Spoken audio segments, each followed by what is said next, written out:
I greet you in Jesus' precious name. It is Friday morning, the 27th of September 2024, and this is your friend Angus Buchan with a thought for the day. We start off in the Gospel of Matthew, chapter 18, verse 1. At that time, the disciples came to Jesus saying, "Who then is the greatest in the kingdom of heaven?" Then Jesus called a little child to him, set him in the midst of them, and said, "Assuredly I say to you that unless you are converted and become as little children, you will by no means enter the kingdom of heaven. Therefore, whoever humbles himself as this little child is the greatest in the kingdom of heaven." Wow, childlike faith, imagination, being able to dream. You know, I've got two little grandchildren. One's name is William, and his cousin's name is Rebecca. William gets on his little bicycle, and he rides over to see Rebecca.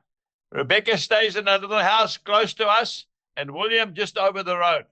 And then they ask Goko, that's the Zulu name for granny, they ask Goko if they can make a tea party.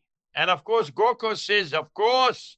So they set out a little tea party. They've got sweets. They've got Coca-Cola. They've got every sweet thing you can think of. And then they invite Kulu, that's me, to come and join them. You talk about a sugar rush. I want to tell you something now. We're eating biscuits, drinking Coca-Cola, eating jelly babies, and it's all make-believe. And they're giving us food and drink. But you know something? When I sit there, it brings a tear to my eye. It is so refreshing to see their little imaginations going. They've got a little tea set. They've got to pour the Coca-Cola into the little cups. Then you've got to drink it and not laugh. You've got to be very serious. They are so generous. They keep giving you refills. They are so loving and so innocent. But you know, folks, they've got an imagination.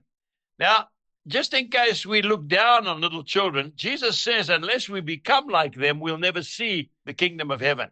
Have you ever heard of a man by the name of C.S. Lewis? Of course you have. Probably the most famous contemporary Christian writer of all time. But you know, C.S. Lewis wrote a book called The Witch in the Wardrobe. He wrote another book called Narnia. Now, unless you've got an imagination like my little grandchildren, you'll never be able to understand that story. And yet it is a bestseller. They've made movies about those two books, not to mention all the other books. Oh, no, he wasn't childish.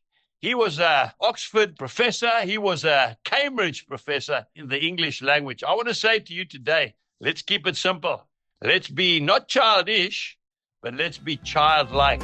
Jesus bless you and have a wonderful day.